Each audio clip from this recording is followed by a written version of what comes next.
Hello दोस्तों, IPO का season on है और दोस्तों इस वक्त आपको बाजार में ढेरों आईपीओ एक साथ आते हुए दिखाई दे रहे हैं। और दोस्तों इसी बीच एक और नया आईपीओ बाजार में आपको आता हुआ दिखाई दे रहा है जिसका नाम हो जाता है ट्रस्ट फिनटेक लिमिटेड आईपीओ। दोस्तों आज की इस वीडियो में हम इस आईपीओ का डिटेल रिव्यू करने वाले हैं, इसके बिजनेस, इसके यहाँ पर जो भी सारी फाइनेंशियल इन्फॉर्मेशन है उन सारी इन्फॉर्मेशन पर मैं आपको जो है जानकारी देने वाला हूँ। तो दोस्तों इस वीडियो को आप एंड तक देखिएगा। चलिए वीडियो को शुरू करते हैं। तो अगर मैं बात करूँ कंपनी के नाम की, तो कंपनी का नाम हो जाता है ट्रस्ट फिनटेक लिमिटेड। एंड दोस्तों देखिए, कंपनी यहाँ पर नाम से ही पता चल रही है कि कहीं ना कहीं टेक या फिनटेक कंपनी या फिर फिनटेक बिजनेस में जो है कंपनी इन्वॉल्व दिखाई देती है। तो दोस्तों हाँ जी, आपने बिल्कुल सही सुना। इसका जो सेक्टर है, बिजनेस सेक्टर, वो यहाँ पर देखिए फिनटेक का हो जाता है या फिर सॉफ्टवेयर का हो जाता है। उसके बारे में हम आगे बात करते हैं। इस वीडियो को आप एंड तक देखना, आपको सारी इन्फॉर्मेशन मिल जाएगी। चलिए आगे बढ़ते हुए यहाँ पर हम बात कर लेते हैं कंपनी की थोड़ी सी इन्फॉर्मेशन के बारे में। तो देखिए, कंपनी इनकॉर्पोरेट हुई थी 1998 में, यानी कि देखिए कंपनी को बाजार में काम करते करते काफ़ी लंबा समय हो चुका है। ट्रस्ट फिनटेक लिमिटेड है जो है एक सॉफ्टवेयर डेवलपमेंट कंपनी है जिसकी स्पेशलाइजेशन है providing core banking software, IT solutions, ERP implementation, customized software solution development SAPB1।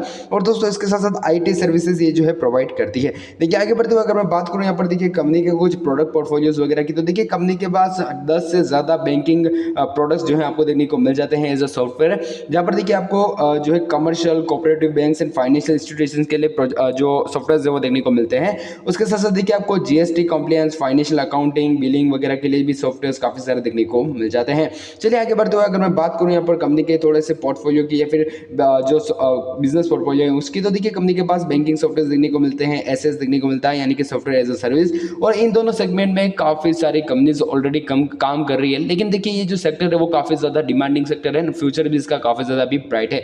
तो चलिए आगे बढ़ते हुए अगर मैं बात करूँ कंपनी के थोड़े बहुत फाइनेंशियल डाटा की, तो कंपनी का फाइनेंशियल डाटा कुछ इस प्रकार से आपको देखने को मिलता है। सबसे पहले आपको देखिए 2021 से लेकर 2023 तक का 30 सितंबर 2023 तक का डाटा यहाँ पर दिया गया है। मैं वन बाय वन सबको डिस्कस करूंगा।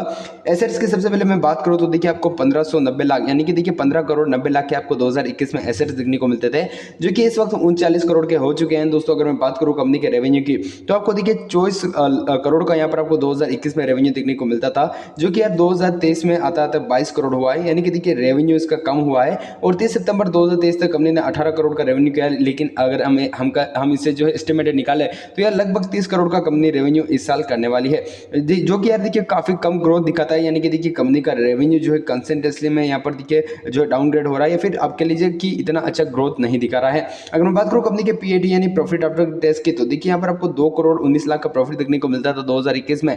फिर यहाँ पर देखिए 2022 आए, यहाँ पर थोड़ा प्रॉफिट जो है कम हो चुका था, 1 करोड़ 33 लाख का हो गया था। एंड दोस्तों 2023 में 4 करोड़ का कंपनी ने प्रॉफिट किया है। और इस साल का केवल 18 करोड़ के रेवेन्यू में कंपनी का जो प्रॉफिट है वो 7 करोड़ का हो चुका है। तो देखिए कंपनी का रेवेन्यू डिक्लाइन हो रहा है लेकिन प्रॉफिट बढ़ रहा है। इसका कारण है यहाँ पर कंपनी के जो प्रॉफिट मार्जिन है वो इंक्रीज हो रहे हैं, तो ये काफ़ी अच्छी बात हो जाती है। चलिए अगर मैं बात करूँ नेटवर्थ की, तो दोस्तों यहाँ पर देखिए 13 करोड़ का नेटवर्थ आपको 2021 में देखने को मिलता था। और दोस्तों यहाँ पर जो 30 सितंबर 2023 का नेटवर्थ है वो 34 करोड़ का हो चुका है। देखिए एक चीज़ मैं आपको बता दूँ, प्रॉफिट आफ्टर टैक्स में आपको यहाँ पर प्रॉफिट बढ़ता हुआ क्यों दिखाई दे रहा है, रेवेन्यू नहीं बढ़ रहा है उसके बावजूद भी। देखिए जो सॉफ्टवेयर एज अ सर्विस या फिर सॉफ्टवेयर होते हैं जो कि एज अ सर्विस प्रोवाइड किए जाते हैं, उनमें क्या होता है कि वो सॉफ्टवेयर तो यार एक बार खाली आप चार्ज कर लोगे उसको, ठीक है, या फिर आप अगर बाय करते हो तो एक बार उसको पैसा देकर बाय कर लोगे। लेकिन दोस्तों उसके बाद आपको यहाँ पर जो मंथली सब्सक्रिप्शन है या फिर ईयरली सब्सक्रिप्शन है वो देना पड़ेगा, उसको हर बार सब्सक्राइब करना पड़ेगा ताकि आपको लेटेस्ट जो अपडेट्स हैं या फिर लेटेस्ट जो सारे पैचेज हैं वो देखने को मिल जाए। तो उसके लिए आपको हर बार पेमेंट करना पड़ता है। दोस्तों इसका फायदा कंपनी को लंबे समय तक होता रहेगा जब तक आप उस सॉफ्टवेयर को यूज़ करोगे। इसीलिए देखिए यहाँ पर कंपनी का प्रॉफिट आफ्टर टैक्स जो मार्जिन है वो यहाँ पर इंक्रीज होते हुए दिखाई दे रहे हैं। बिकॉज देखिए कंपनी कोई नए सॉफ्टवेयर या फिर नहीं बना रही है, फिर भी यहाँ पर देखिए जो पुराने सॉफ्टवेयर जो कि कंपनी के ऑलरेडी सेल हुए हैं वहाँ पर देखिए कंपनी का जो है सब्सक्रिप्शन आ रहा है या फिर रेवेन्यू आ रहा है, तो उससे यहाँ पर देखिए कंपनी का जो है प्रॉफिट बढ़ता जा रहा है। चलिए भी आगे बढ़ते हुए अगर मैं बात करूँ यहाँ पर रिजर्व एंड सरप्लस कैश की, तो 8 करोड़ के आपको 2021 में रिजर्व एंड सरप्लस कैश देखने को मिलते थे, जो कि 30 सितंबर 2023 तक 29 करोड़ के होते हुए दिखाई दे रहे हैं। यहाँ पर देखिए कंपनी की जो बोरोइंग से माइनस में चल रही है, आई थिंक सो यहाँ पर देखिए कंपनी जो है डेप्ट फ्री कंपनी है, कंपनी के पास बोरोइंग्स अवेलेबल नहीं है। चलिए अगर बात करो इसके यहाँ पर थोड़े से की परफॉर्मेंस इंडिकेटर की, तो 23.61% का आपको 2000 और यहाँ पर देखिए ROE देखने को मिलता था। ROC आपको 28.54% का देखने को मिलता है। रिटर्न ऑन नेट वर्थ आपको 27.51% का देखने को मिल जाएगा। एंड अगर मैं बात करूँ price to book value ratio की, तो 1.98 का आपको price to book value ratio देखने को मिल जाएगा। प्रॉफिट आफ्टर टैक्स मार्जिन की बात की जाए तो 38.66 के काफी शानदार आपको प्रॉफिट आफ्टर टैक्स मार्जिन देखने को मिल जाते हैं। अगर मैं बात करूँ इसके pre IPO and post IPO की, तो यहाँ पर देखिए आपको EPS देखने को मिलता है, यानी कि अर्निंग पर शेयर, जो कि प्री आईपीओ में आपको 2.29 का देखने को मिलता है एंड पोस्ट आईपीओ में 6.11 का होता हुआ दिखाई देगा। एंड पीई की अगर मैं बात करूँ तो 44.05 का इसका पीई देखने को मिलता है, जो कि 16.53 का होता हुआ दिखाई देगा आपको यहाँ पर पोस्ट आईपीओ में। चलिए अगर बात करें इसका आईपीओ डेट्स की, तो देखिए आईपीओ जो है यहाँ पर 26 मार्च 2024 यानी कि आज से ओपन होने जा रहा है दोस्तों। ये जो है 28 मार्च 2024 तक ओपन रहेगा बाजार में। और अगर बात करो इसके फेस वैल्यू की, तो 10 रुपीज़ पर शेयर की इसकी फेस वैल्यू रहने वाली है। 95 to 101 रुपीज़ पर शेयर इसका जो है यहाँ पर प्राइस बैंड रखा गया है। जब आपको 101 पर जो है इसको सब्सक्राइब करना है, बिकॉज देखिए जो इसकी कट ऑफ प्राइस है वो 101 ही रहने वाली है। लोड साइज की अगर मैं बात करूँ तो 1200 शेयर्स का आपको लोड देखने को मिलेगा। 63.45 करोड़ का इसका जो है टोटल इशू साइज होने वाला है, टोटली फ्रेश इशू रहने वाला है। चलिए अगर आगे बढ़ते हो यहाँ पर अगर मैं बात करूँ इसके एप्लीकेशन साइज वगैरह की, तो देखिए रिटेल के लिए अगर आप अप्लाई करते हैं तो आपको एक लोड के लिए अप्लाई करना पड़ेगा। 1200 शेयर्स का यहाँ पर आपको देखिए एक लोड देखने को मिलेगा। 1,21,200 रुपये के लिए आपको यहाँ पर आवेदन करना पड़ेगा। अगर मैं बात करूं यहाँ पर एचएनआई कैटेगरी की, तो आप देखिए 2 लोड से जो है मिनिमम अप्लाई कर सकते हैं एचएनआई कैटेगरी के भीतर। फिर यहाँ पर आप देखिए आपकी मर्जी, जितना आपके पास पैसा है उतने पैसे से आप यहाँ पर देखिए जो है आवेदन कर सकते हैं। चलिए भी आगे बढ़ते हुए अगर मैं बात करूँ इसके सब्सक्रिप्शन डाटा की, तो देखिए सब्सक्रिप्शन डाटा कुछ इस टाइप से है। यहाँ पर देखिए क्यूआई बिजनेस को 0 टाइम सब्सक्राइब किया है। हालांकि क्यूआई बीज कभी भी किसी भी एसएमई आईपीओ को जो है पहले दिन सब्सक्राइब नहीं करते हैं।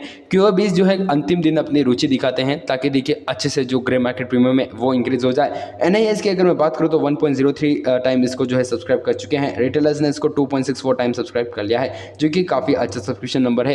एंड अगर मैं बात करूँ इसके यहाँ पर ग्रे मार्केट प्रीमियम की, तो 45% का आपको यहाँ पर करंट ग्रे मार्केट प्रीमियम चलता हुआ दिखाई दे रहा है। इसका जो अलॉटमेंट है वो आपको 3 अप्रैल को आता हुआ दिखाई देगा। लिस्टिंग 4 अप्रैल को होगी एंड 54,000 का एस्टिमेटेड प्रॉफिट आपको इस वक्त दिखाई दे रहा है। तो दोस्तों हमें क्या करना चाहिए, क्या हमें इस आईपीओ के लिए अप्लाई करना चाहिए या फिर इसको अवॉइड करना चाहिए, उसके बारे में हम आपको थोड़ी सी अपनी राय दे देते हैं।